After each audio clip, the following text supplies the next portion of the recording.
Ndugu zangu wa Tanzania, leo ni tarehe 16 mwezi wa 3. Ni siku moja kabla ya kutangaziwa taifa kwamba ndugu yetu, kiongozi wetu John Pombe Magufuli ameondoka duniani. Na ilikuwa ni siku tarehe 17 mwezi wa 3 ambao maadhimisho yake ni kesho.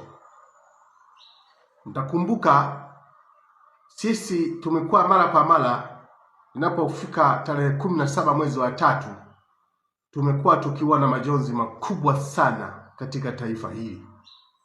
Kwa siku zote, miaka yote toka John Pombe Magufuli amefariki.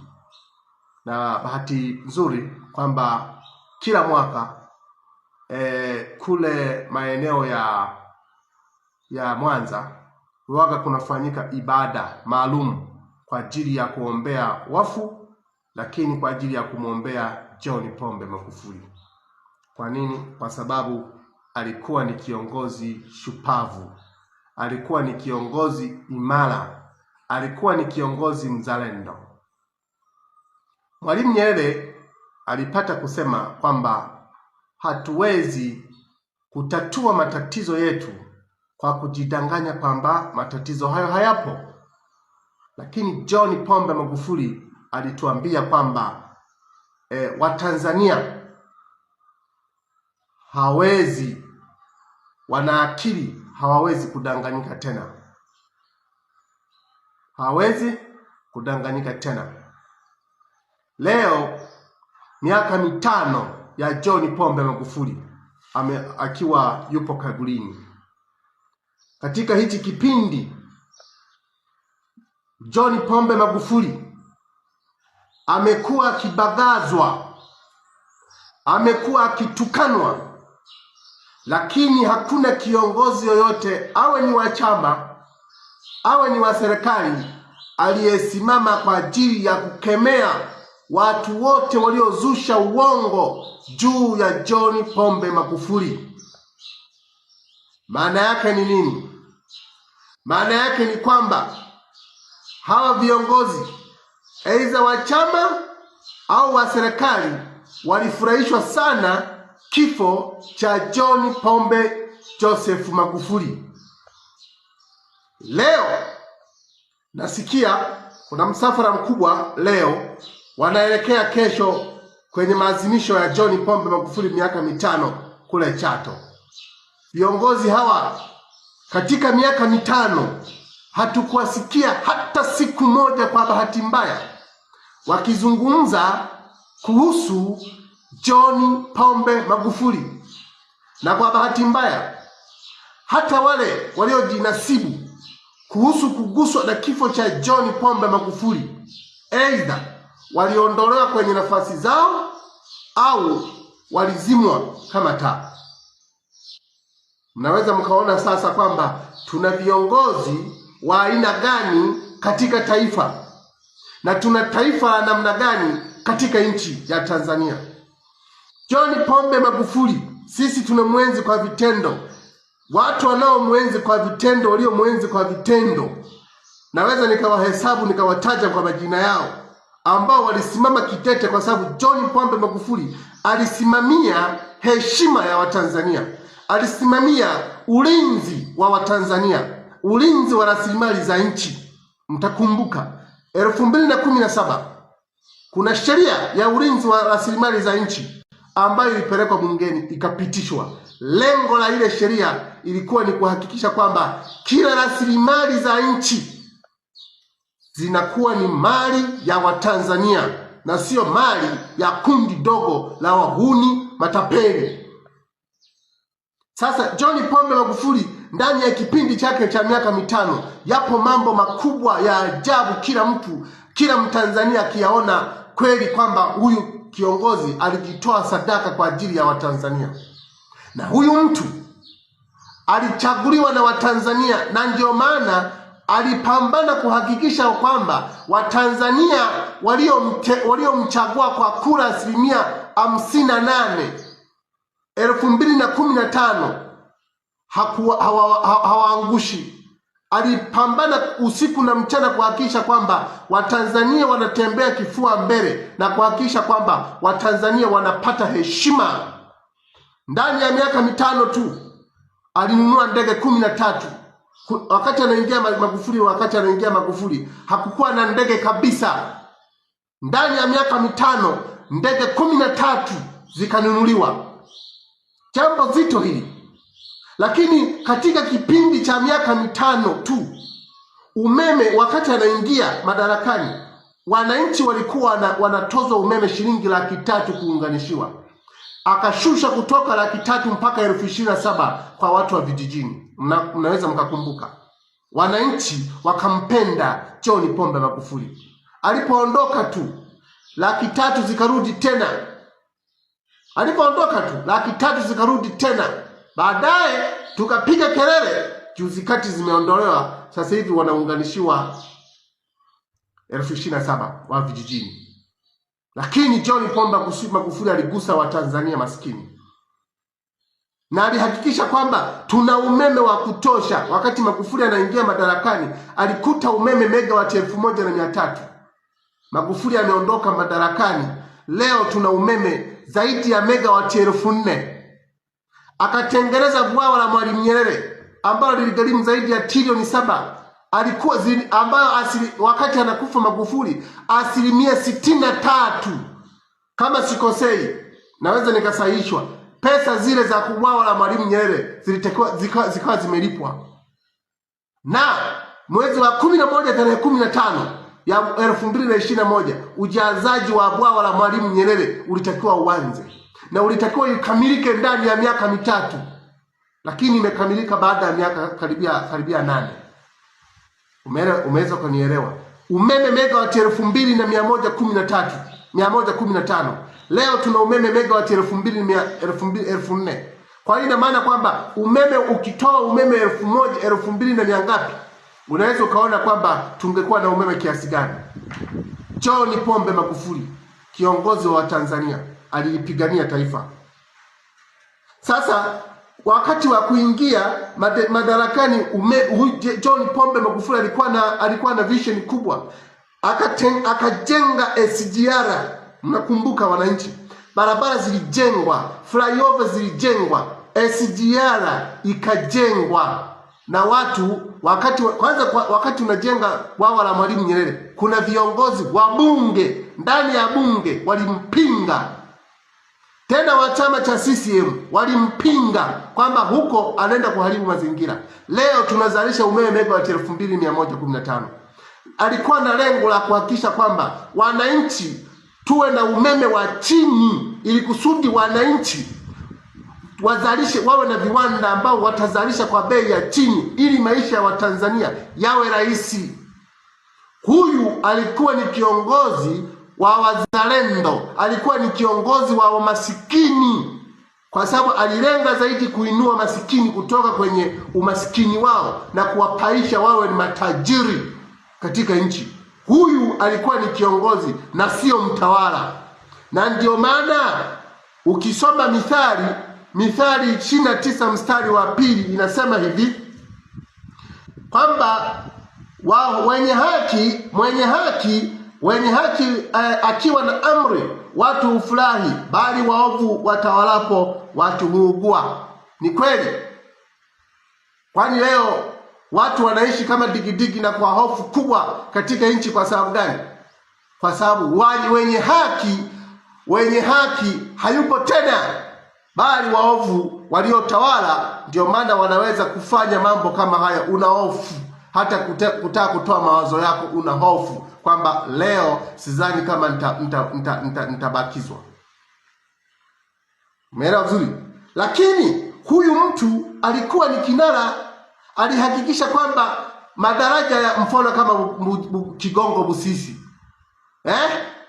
Kigongo Busisi, daraja la Tanzanite, madaraja kibao yalijengwa, flyover zilijengwa. Lengo lilikuwa ni kuhakikisha kwamba anasisimua Watanzania kusudi wapate nini? Wapate heshima, waone matunda ya uhuru, matunda ya rasilimali za nchi. Akazuia makinikia. Mnakumbuka?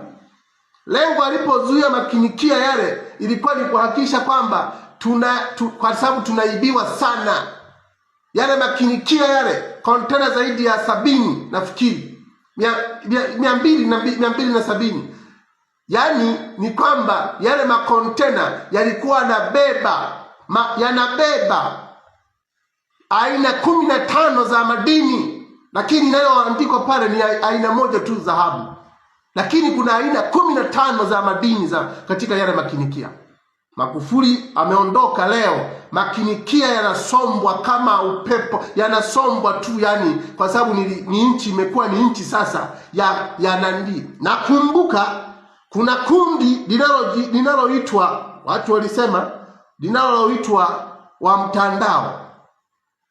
Kiongozi wao alitumia zaidi ya dakika 30 wakati wa kifo cha Magufuli, mazishi, kujitetea kwamba mimi sikuhusika kuhusu Magufuli, sikumhujumu. Lakini tuliwaona wale watu wake walikuwa wanamhujumu kipindi kile wakati John Pombe Magufuli akiwa anaongoza taifa hili. Kwani hatujui?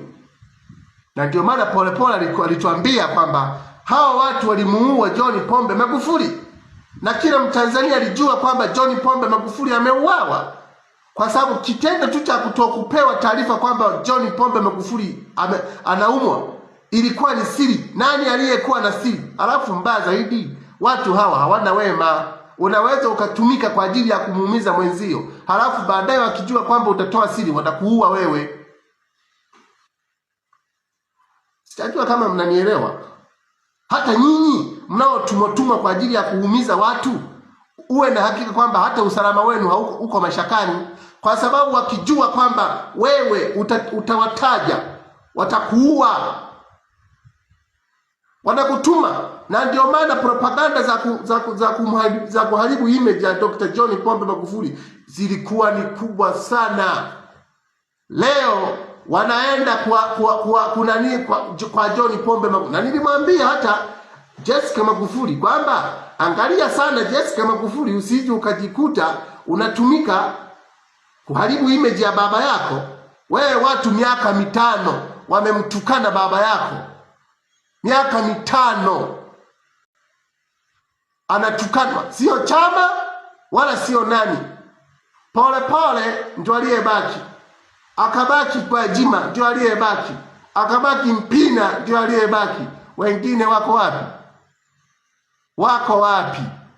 Hata tumemshuhudia waziri mkuu aliyekuwa waziri mkuu enzi hizo, aliteuliwa akiwa kutoka kwenye naibu waziri mkuu. Huyu alitakiwa asimame kidete kwa ajili ya kupigana kuenda kwenye ndoto za John Pombe Magufuli. Lakini baadaye na yeye akajiunga kwenye kundi lile. Yeye ndo akaanzisha kwamba akaanzisha kampeni ya fomu 1. Akaanzisha kampeni ya fomu 1 kinyume cha katiba. Sijajua alikuwa na lengo gani. Fomu 1. Na ndio maana hata mauaji ya tarehe 29 mwezi wa 10, huyu huwezi ukamkwepa, kwa sababu yeye alikuwa ni mtendaji mkuu wa shughuli za serikali. Na ndio maana hata watu wanaosema kwamba huyu alikuwa ni jembe, ni uongo. Jembe liko wapi? Huyu kipindi cha wakati baada ya tu John Pombe Magufuli kuondoka kufariki, operation nyingi zilifanyika. Angalia kule kwa Wamasai kule. Wamasai wale wakaanza kuhamishwa kule kwa Wamasai. Yeye akiwa mtendaji mkuu wa shughuli za serikali, yeye ndio alienda kushughulika kwa ajili kwamba wale Wamasai kule Ngorongoro wanahamishwa. Anaenda anawaambia kabisa hameni. Alafu utasema kwamba huyu ni mzalendo? Utasema kwamba huyu alikuwa anafuata nyayo za John Pombe Magufuli? Si ni unafiki? Mnataka kutudanganya kwa daa wa Tanzania.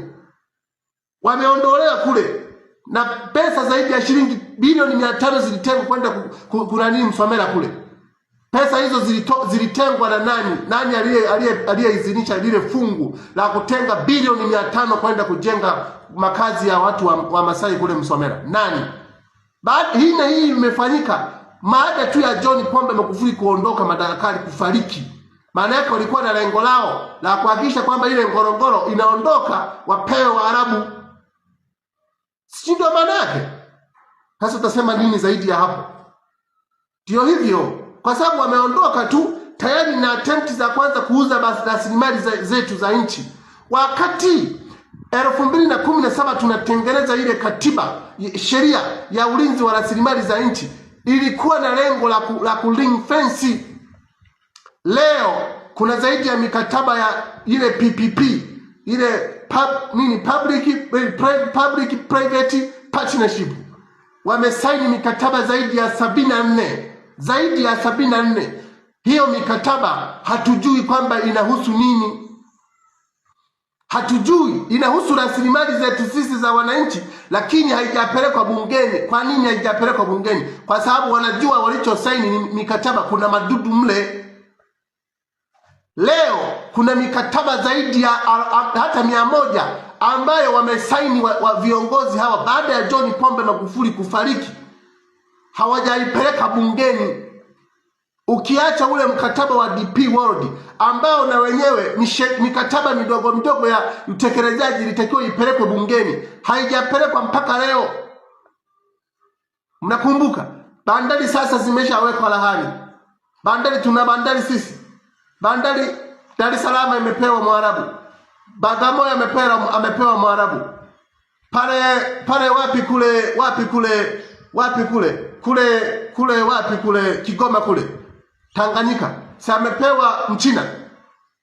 Sasa sisi tunabaki na nini? Uchumi wote unamilikiwa. Na ndio maana John Pombe Magufuli asinge survive.